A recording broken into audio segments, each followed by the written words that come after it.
बिस्मिल्लाहिर्रहमानिर्रहीम इय्याका नअबुदु व इय्याका नस्तईन। तो गाइस अभी जो है ना इंतहाई इंपॉर्टेंट टॉपिक है स्प्लीन का। अमूमन आ जाता है ये, जब भी स्प्लीन का लफ्ज़ आए ना तो आपने सबसे पहले इसका एक बाहर वाला कैप्सूल और अंदर वाला पैरेन्काइमा को डिस्कस करना है। कैप्सूल जो है ना वो क्या होगा, वो डेंस इरेगुलर जो है ना कनेक्टिव टिश्यू स्मूथ मसल होंगे।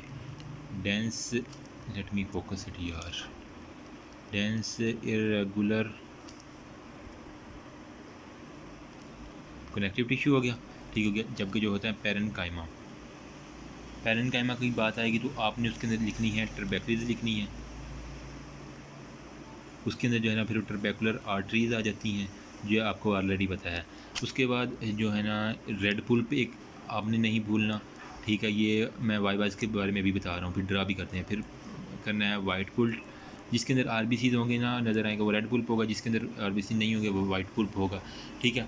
अब जो रेड पुल्प है ना उसके अंदर जो है ना वीनस साइनसिस आपने ड्रा करने होंगे, और इसके अंदर जो है ना वो कुछ स्टेव सेल होते हैं, कुछ रेटिकुलर सेल होते हैं और कुछ बेजल लेमिनर सेल होते हैं, वो आपने देखनी है बुक से।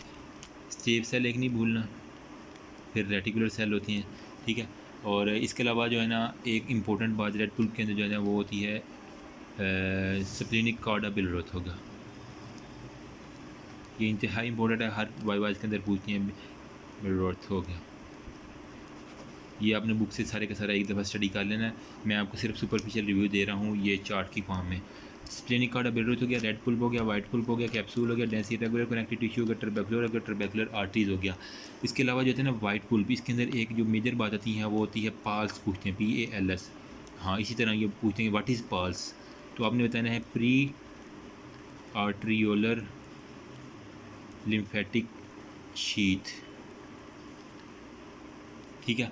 इसके अंदर क्या होता है कंपोज ऑफ टी लिम्फोसाइट्स, ये साथ बता देना। इसके अंदर जो है ना पास के अंदर कौन से सेल होते हैं, टी लिम्फोसाइट्स होते हैं, प्री आर्टियोलर लिम्फेटिक शीथ होती है। अब जो रेड पुल्प होता है ना वो उसके अंदर ब्लड स्ट्रीम सारे की सारी होती है। इसके अलावा लिटोरियल सेल जो होते हैं ना वो लिम्फ नोड के अंदर होते हैं, ये आपने एक बात याद रखनी है। फिर पूछते हैं what is the function of spleen. Spleen का फंक्शन क्या है, खून को एक किस्म का साफ़ करना ना। तो एक तो है डिस्ट्रक्शन ऑफ इरिथ्रोसाइट्स या आरबीसीज, ओल्ड जो होते हैं ना आरबीसीज उसकी डिस्ट्रक्शन करती हैं, ठीक है। नंबर 2, कुछ ना कुछ स्टोर भी रख लेते हैं, ठीक है। जो हीमोग्लोबिन की स्टोरेज करवा देते हैं, स्टोरेज करवा गया। इसके अलावा जो होते हैं ना वो लिम्फोसाइट, क्योंकि ये लिम्फाइड आर्गन है तो लिम्फोसाइट्स की प्रोडक्शन भी करवा देते हैं। अब एक जो इंतहाई इंपॉर्टेंट मैं आपको निमोनिक बता रहा हूँ ना वो है स्प्लेनिक नोड्यूल के अंदर कौन से सेल होते हैं, और स्प्लेनिक कार्डा बिलरोथ के अंदर प्री आर्टियोलर लिम्फेटिक शीट, ये आपको MCQ पॉइंट ऑफ व्यू से इंशाल्लाह काम आएंगे। अब इसके अंदर कुछ ना स्प्लेनिक नोड्यूल भी होते हैं, हमें पता है वो जिस तरह थाइमिक नोड्यूल होते थे ना इस तरह स्प्लेनिक नोड्यूल भी होंगे। अच्छा, स्प्लेनिक नोड्यूल्स नंबर 2 पे आपने लिखना है प्री आर्टियोलर लिम्फेटिक शीट हो गया। उसके बाद कार्ड ऑफ बिलरोथ जो थे ना वो आ जाएंगे, कार्ड ऑफ बिलरोथ होगा। पूछते हैं, अब स्पेलिंग आप देख लीजिएगा खुद ही, ठीक है। इसके अंदर पूछते हैं कौन कौन से सेल पाए जाते हैं, सिर्फ स्प्लेनिक नोड्यूल के अंदर जो है ना वो आपने बताना है बी लिम्फोसाइट्स होती हैं। बाकी प्री आर्टियोलर लिम्फेटिक शीट और कार्ड ऑफ बिलरोथ के अंदर जो होते हैं ना वो टी लिम्फोसाइट्स होते हैं। ये इंतहाई इंपॉर्टेंट बात है, आपने नहीं भूली। पास का अमूमन पूछते हैं प्री आर्टियोलर लिम्फेटिक शीट, मुझसे ये पूछा था इसके अंदर कौन से सेल होते हैं, टी सेल होते हैं। और कार्ड ऑफ बिलरोथ में भी टी आ रहा है तो इसके अंदर भी टी लिम्फो, इसके अंदर कोई टी शी नहीं आ रहा, ठीक है। बी पी को उल्टा कर दें तो बी बन जाता है ना, तो वो बी लिम्फोसाइट यहाँ इस तरह याद रखते हैं जिस तरह आपका दिल करे। तो ये था सुपरफिशियल सा रिव्यू। अभी हम ड्रा करते हैं कि किस तरह स्प्लीन को ड्रा किया जाता है। तो गाइस सबसे पहले हमने ना कैप्सूल ड्रा करना है, जल्दी से ड्रा करूँगा। यूँ एक डबल लेयर जिसके अंदर जो है ना कैप्सूल की को बनाने,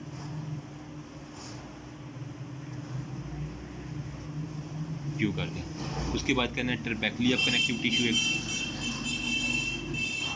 एक ट्रबैकुलर कनेक्टिव टिश्यू यहाँ पे ड्रा कर देना है, ठीक है। उसके अलावा जो है ना वो एक प्री ट्रबैकुलर आर्टरी जो होती है ना, मैंने बताया था यहाँ पे कि एक ट्रबैकुलर आर्टरी होती है कहाँ पे, ट्रबैकुलर के अंदर। तो उसके ड्रा करने का तरीका ये है कि दरमियान में एक आर्टरी बनाएं, उसके गिर्द फिर एक ट्रबैकुलर बना दें इस तरह करके ना, ठीक हो गया। ये ट्रबैकुलर आर्टरी इंटरबैकुलर आप कह सकते हैं इसे। इसके अलावा जो है ना मैंने कहा था ब्लड वेसल्स कुछ बनानी है, यूँ करके, यूँ यूँ यूँ करके।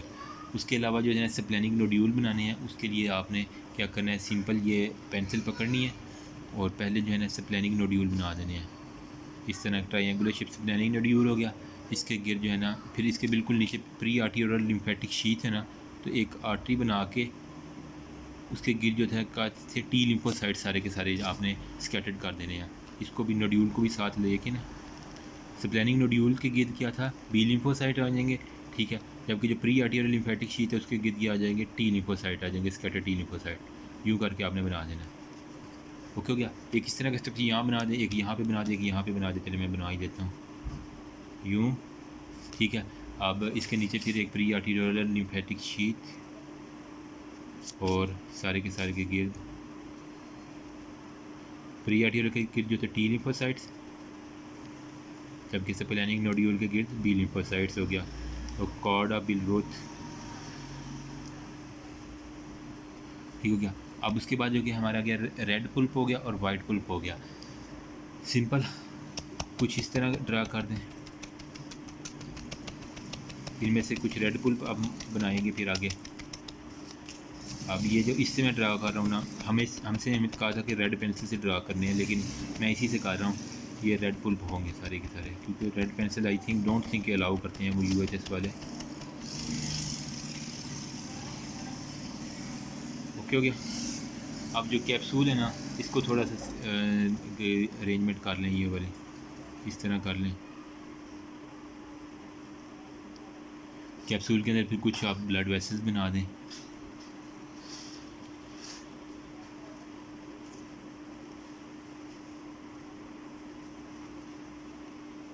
ठीक हो गया। अब इसके जो है ना ये साइडें जो है ना वो ब्लड वेसल वाली ये कर लें।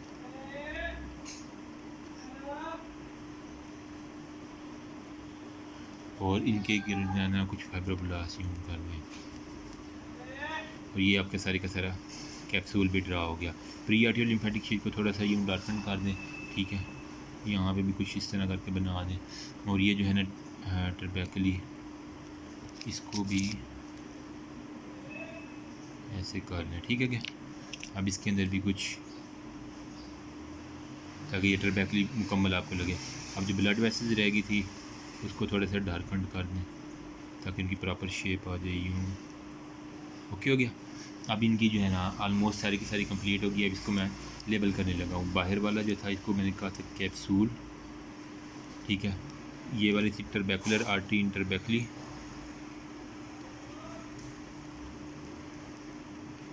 इंटरबैकली। ओके हो गया। अब ये था स्प्लेनिक नोड्यूल, आप लिखेंगे splenic nodule surrounded by B lymphocytes, ये साथ आपने लाजमी लिखना है, अच्छा इंप्रेशन पड़ेगा। इसको आप लिखते हैं पाल्स प्री आर्टियोलर लिम्फेटिक शीट जिसके surrounded by T lymphocytes. Okay हो गया। अब जो रेड है ना अंदर आप लिखते हैं, इसको कहते हैं रेड पुल्प।